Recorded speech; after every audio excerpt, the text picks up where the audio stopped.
1, 2, 3, le robot marchera.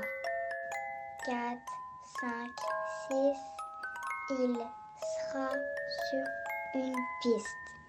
7, 8, 9, 8 pattes et pas 9. 10, 11, 12, on les traquera tous. 1, 2, 3, le robot tirera. 4, 5, 6, il touchera la cible. 7, 8, 9, un canon tout neuf. 10, 11, 12, ils verront tout rouge. 1, 2, 3, des pièces on soudera. 4, 5, 6, usons des circlips.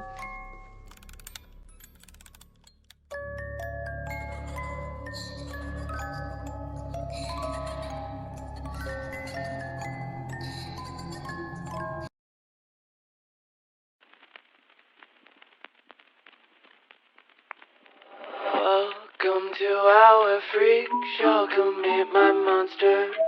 Oh, such a fine collection of stranger things.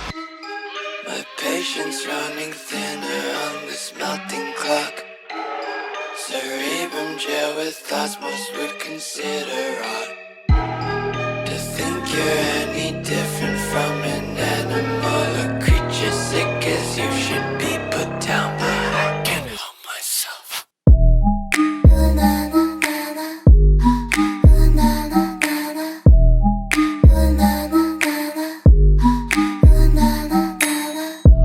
Welcome to our freak show, come meet my monsters.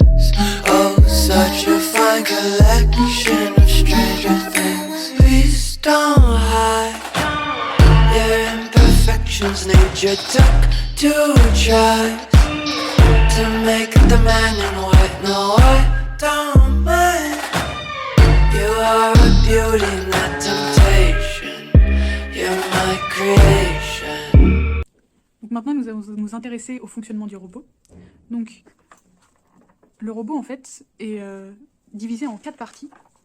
Donc, on a les pattes avec la transmission de puissance, la boîte arrière avec la direction, le canon, et enfin les côtes qui nous servent de bâti. Donc on va voir chacune des 4 parties. Donc maintenant, nous allons nous intéresser à la partie canon du robot. Donc le canon, en fait, est situé au-dessus de la cage thoracique. Donc le système est assez simple, en fait, c'est 2 disques tournants qui viennent propulser la balle dans le canon. Donc c'est une propulsion en fait par frottement.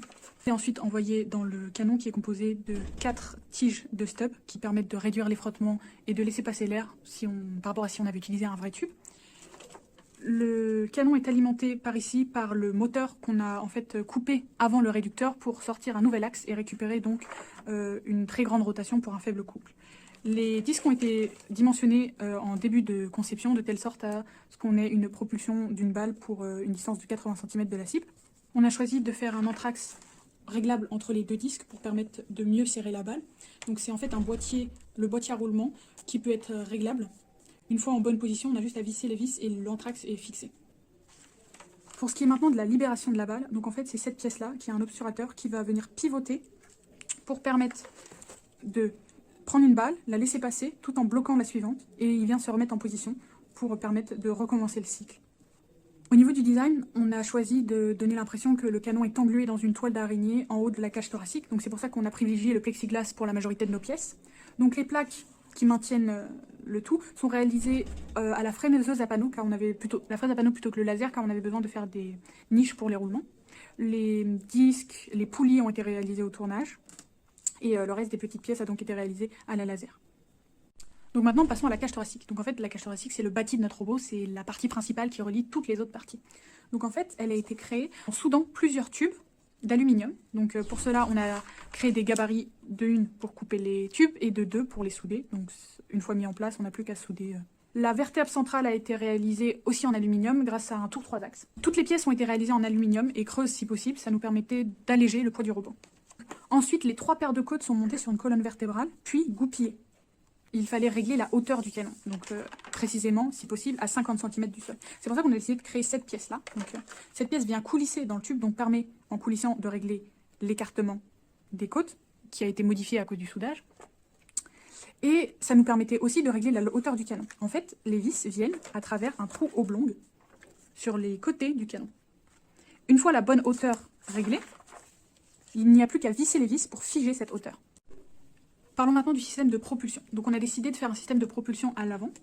Donc on a utilisé le modèle de patte de Janssen. On a décidé de mettre 8 pattes pour la simple et bonne raison qu'on veut tirer en marchant. Et pour pouvoir tirer en marchant, il faut assurer une certaine stabilité. Donc quand on n'a que 2 pattes ou 4 pattes, le robot a tendance à trotter instable. Donc vu qu'on avait 8 pattes, on a imaginé un module de montage des pattes. Toutes les pattes sont mises par paire et décalées de 1/4 de tour chacune. L'anthrax ici, on a décidé de la faire fixe, mais car vu qu'on avait 8 pattes, ça aurait été difficile de faire un système de réglage pour les 8 pattes, mais on a décidé de mettre une roue dentée dont le diamètre est prouvé expérimentalement pour avoir la meilleure tension de courroie. Vu que les pattes devaient être décalées d'1/4 de tour, cet axe-là, on a décidé d'en plus le reprendre à la fraiseuse manuelle pour faire des méplats, donc décalés d'1/4 de tour, pour assurer le bon déphasage de toutes les pattes. Toutes les pattes ont été découpées à la jet d'eau. Pour éviter le frottement dû au trop grand nombre de pattes, on a décidé de mettre des paliers partout. Donc ces paliers-là ont été usinés autour et pour les paliers dans les pattes en elles-mêmes, on les a reçus grâce au sponsoring de Idus. Donc pour rigidifier l'ensemble, on a décidé de mettre des entretoises, donc en fait c'est du tube creux entre chaque paire de pattes et de venir serrer le tout avec un système d'écrou contre écrou. Sur cet axe-là vient la courroie qui est reliée au moteur. Donc en fait la courroie reliée au moteur passe sous tout le robot en fait. Donc ici on a les côtes et vient dans la boîte arrière. Maintenant nous allons parler de la boîte arrière. Donc en fait la boîte arrière est fixée à la colonne vertébrale grâce à cette petite pièce. Donc ces deux pièces là sont soudées et cette pièce là est vissée dans le plexiglas de la boîte arrière. La boîte arrière a été réalisée totalement en plexiglas. On a voulu donner l'impression, toujours cette impression de toile d'araignée, mais aussi pouvoir permettre à l'utilisateur et au spectateur de voir tout ce qui se passe à l'intérieur. Donc d'où le choix du plexiglas. Donc en fait, dans cette boîte arrière, on a deux parties, donc tout ce qui est transmission de puissance et tout ce qui est direction. Pour ce qui est de la partie transmission de puissance, on a une sortie sans réducteur qui monte jusqu'au canon pour l'alimenter, et une sortie avec le réducteur, donc qui nous démultiplie le couple, qui envoie grâce à une courroie la puissance aux pattes.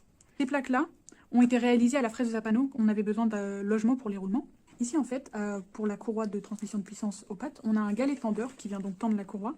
On a fait des évidements de sorte à ce que ça ressemble un peu à une boîte de vitesse pour permettre de tendre plus ou moins la courroie. Les roues ont été découpées à la jet d'eau dans de l'aluminium et ont été reprises autour pour faire une gorge.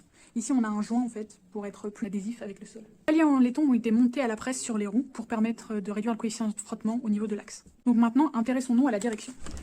Donc en fait, la direction se cache dans le bas de la boîte arrière. Donc c'est tout simplement un parallélogramme déformable, actionné donc par un actionneur, qui permet de faire bouger les roues.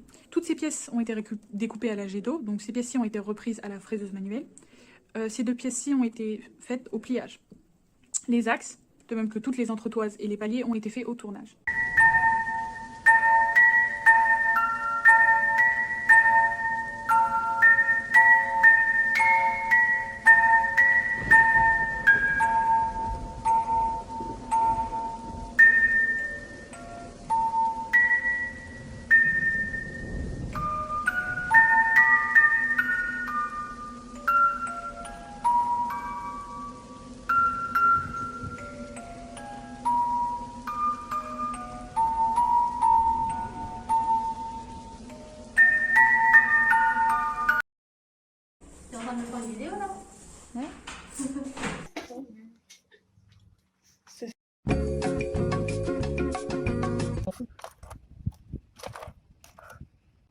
C'est le robot. Oh, je suis grave mort.